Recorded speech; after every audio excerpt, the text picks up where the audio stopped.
আরবের মধ্যে ছড়িয়ে দেওয়া হলো একজন আখেরি নবী এসেছেন যিনি ভণ্ড নবী। নাউজুবিল্লাহ বলেন না।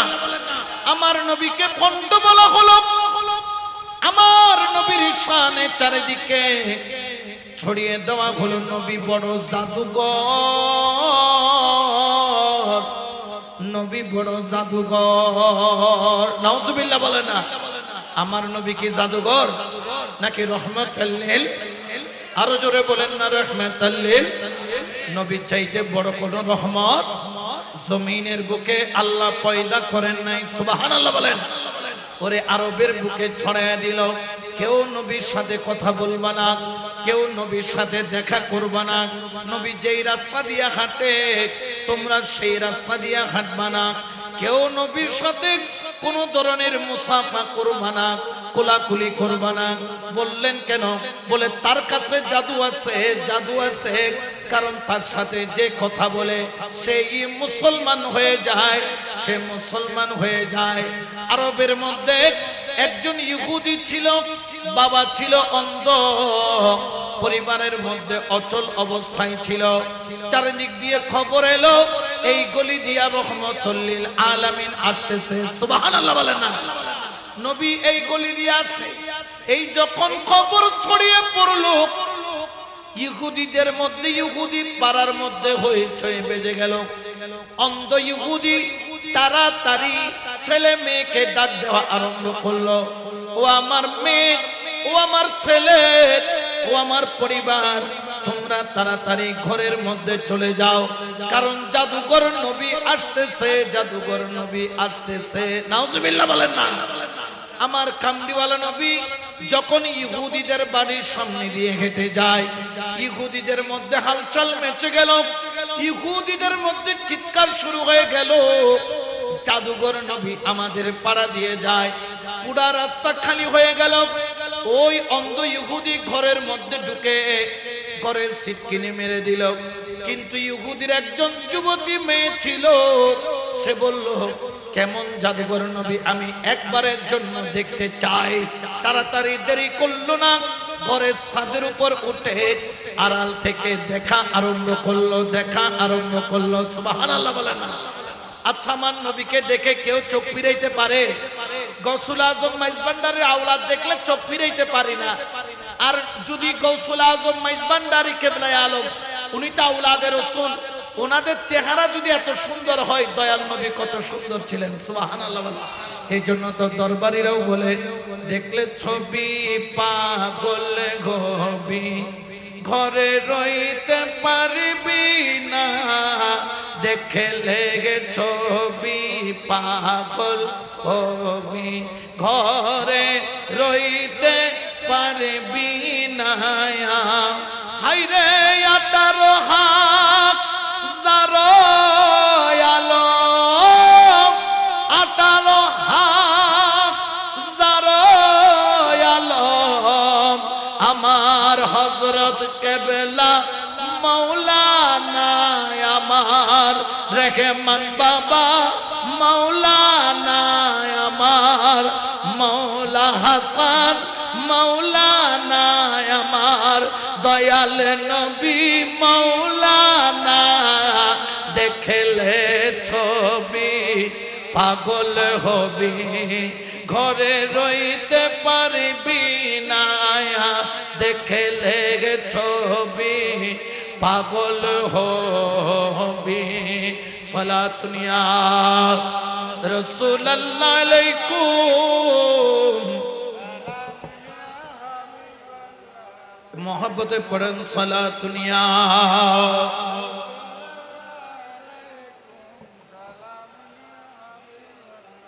আমার কামলিওয়ালা নবীর পাগল হতে পারলে লাভ আছে না নাই? ওই ইহুদির যুবতী মহিলা ছাদের উপর থেকে এক নজরের জন্য আমার রহমাতুল লিল আলামিনের রহমতের সূরত একবার দেখলো। সুবহানাল্লাহ। এমন দেওয়ানা হয়ে গেল, এমন মস্তানা হয়ে গেল, একটা চোখের পলক ফেলে না, শুধু মন ভরে নবীর দিকে তাকায়। নূরুন নবীর চেহারা দেখতে থাকে। ওরে আমার কামলিওয়ালা নবীর নূরানি চেহারা মুবারক দেখে দেখে হৃদয়ের শান্তি মিঠায়। ওরে নবী যখন চলে যায়, ওই মহিলা খেয়াল করলো আমার নবী শক্ত মাটির মধ্যে হেঁটে যায়, কিন্তু নবীর কদম পড়ার দেরি, মাটিগুলার মধ্যে নবীর কদম দেবে যায়। কিরে মাটি, কিরে মাটি, তোর মাটির মধ্যে পাথরের উপরে নবী হেঁটে যায়, পাথরের রাস্তার উপরে, মাটির রাস্তার উপরে, কিন্তু পাথর কেন গলে যায়? পাথর বলে, ওরে যুবতী, তুই শুধু নবীর পাগল তাই নয়, আমরা রাস্তার পাথর নবীর পাগল। নবীর কদমের সুরাত, নবীর কদমের শ্বাস, নবীর কদমের পারা মুবারকের চিহ্ন আমরা পাথর আমাদের কলিজার মধ্যে গেঁথে নিচ্ছি, গেঁথে নিচ্ছি। বড় করে বলেন সুবহানাল্লাহ। তাহলে মদিনার মক্কার পাথর নবী চিনে কি চিনে না? কিন্তু বর্তমান সময়ের ডাব্লিউ যারা আছে তারা জোরে বলেন না, তারা চিনে না। ওরে জানো জানো, যখন নবী চইলা যায়, আমার নবী যাওয়ার পরে ওই ইহুদি যুবতী মহিলা দৌড়াইয়া ঘর থেকে বের হলো। আমার নবী যেই জায়গায় কদম রাখছিল, আস্তে করে যাইয়া ওই জায়গা থেকে কতগুলা ধুলি কুড়াইয়া নিল, মাটি কুড়াইয়া নিল। একটা বোতলের মধ্যে রসুলের কদমের মাটিগুলা জমা করে নিল। বাবার কাছে গেল, বাবা তো অন্ধ।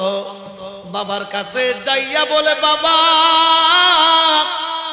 আমি তোমার জন্য মেডিসিন আনছি, মেডিসিন, তোমার চোখের জন্য ঔষধ আনছি, ঔষধ, যে ঔষধ একবার ব্যবহার করলে তোমার চোখের আর অন্ধত্ব থাকবে না।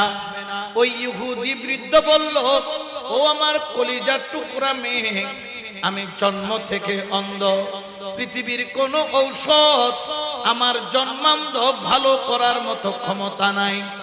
ওই যুবতী মহিলা বলল, বাবা আজকে এমন একটা ঔষধ এনেছি, একবার যদি চোখে লাগাও বুঝতে পারবে এই ঔষধের পাওয়ার কেমন। সুবহানাল্লাহ বলে না। ওরে দেরি করলো না, দেরি করলো না, আস্তে করে সুরমার কাঠি, যেইভাবে আমরা সুরমা চোখের মধ্যে লাগাই, নবীর দুল মুবারক গুলার মধ্যে সুরমার কাঠি ঢুকাইল। ঢুকানোর পরে ওই অন্ধ ইহুদির চোখের মধ্যে আস্তে করে লাগায়া দিল। অন্ধ ইহুদি চোখ বন্ধ, আস্তে আস্তে আস্তে আস্তে করে যখন চোখ খোলা আরম্ভ করলো, ওরে এতদিন পর্যন্ত জীবনে কোনোদিন চোখের আলো ফেরত পাই নাই, জীবনে কোনোদিন সূর্য দেখে নাই, চন্দ্র দেখে নাই, পরিবার দেখে নাই। ওরে আমার দয়াল নবীর কদমের ধুল মুবারক চোখে লাগার দেরি, ওই ইহুদি কন্যার সামনে তার বাবা চিৎকার মেরে উঠল, ওরে আমার কলিজার টুকরা কন্যা, কি ঔষধ লাগাইয়া দিলি তো জানি না, আমি জন্ম থেকে অন্ধ, এই ঔষধ লাগার দেরি, আমার জন্মান্ধ ঠিক হইতে দেরি নাই। আমি এতদিন আসমান জমিন দেখি নাই, তোরে দেখার বড় শখ ছিল, আজকে আমাকে আল্লাহ পাক চোখের জ্যোতি ফেরত দিয়েছে। ও আমার কন্যা, আমি তোর সুরত দেখতে পাচ্ছি। আল্লাহর শান, আল্লাহর মাকাম, আল্লাহর প্রশংসা করা আরম্ভ করলো। ইহুদি বলল, ও আমার কলিজার টুকরা কন্যা, এটা কোন ডাক্তারের ঔষধ, কোন ডাক্তারের ঔষধ? ইহুদির কন্যা বলে না, চুপ থাকে, কারণ বাবা নবীকে দেখতে পারে না। একবার জিজ্ঞেস করলো, বলে বাবা ডাক্তারের নাম জেনে কাজ নাই, চোখ তো ভালো হয়ে গেল, তোমার তো কপাল খুলে গেল। বললেন, না মা, ওই ডাক্তারকে জানতে হবে যিনি আমার চোখের জন্য ঔষধ দিয়েছে।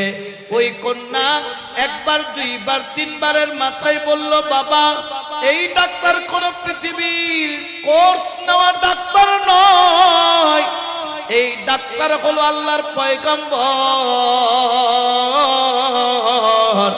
এই ডাক্তার হলো আল্লাহর প্রেরিত রাসূল, এই ডাক্তার হলো আখিরি নবী, দয়াল নবী, রহমাতাল লিল আলামিন। বড় করে বলো সুবহানাল্লাহ। এতাল্লাহ হদ্দে মানিলে ফার বরাবর, ন মানিলে খের বরাবর।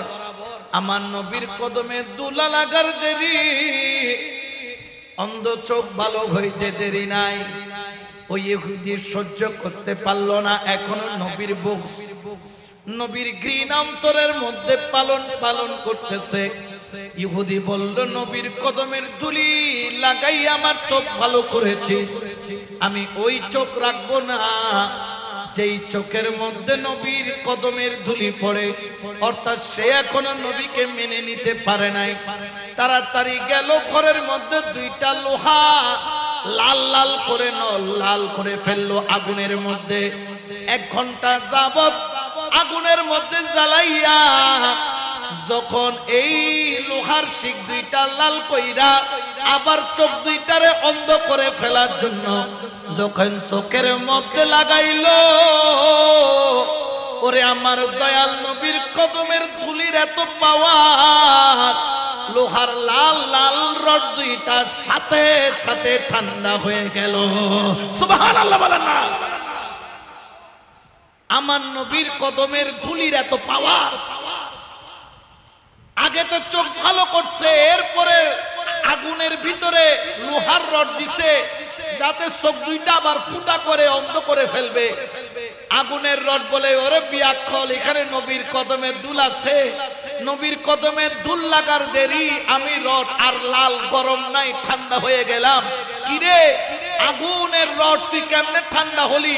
বলে, যেইভাবে ইব্রাহিমকে আল্লাহ পাক রব্বুল আলামিন নমরুদের আগুনের ভিতরে রেখেছিল ঠান্ডা করে, আমি রড উপরে লাল ছিলাম, কিন্তু নবীর কদমের ধুলির বদৌলতে আমিও ঠান্ডা হয়ে গেলাম। উচ্চ আওয়াজে বলেন না সুবহানাল্লাহ। তাহলে এই পয়গম্বরদের ক্ষমতা দান করেছেন কে? জোরে বলেন না কে? ওরে নবীর কদমের ধুলি লাগার কারণে যদি আগুনের রড পুরাইতে না পারে, চোখ ধ্বংস করতে না পারে, যার অন্তরের মধ্যে নবী থাকবে তাকে কখনো কবরের মধ্যে আযাব দেওয়া হবে না। যার হৃদয়ের মধ্যে মুস্তাফার ভালোবাসা থাকবে, হাসরের ময়দানে তাকে লজ্জিত করা হবে না। ওয়ামা কানাল্লাহু লিয়ুযিবা ওয়া আনতা ফীহিম। আমার আল্লাহ পাক কালামে বলেন, ওগো বন্ধু, আমি কখনো তাদেরকে আযাব দিব না যেখানে আপনি নবী থাকবেন। যার অন্তরে নবী থাকবে সেই অন্তর কখনো জাহান্নামের আগুনে পুড়তে পারে না।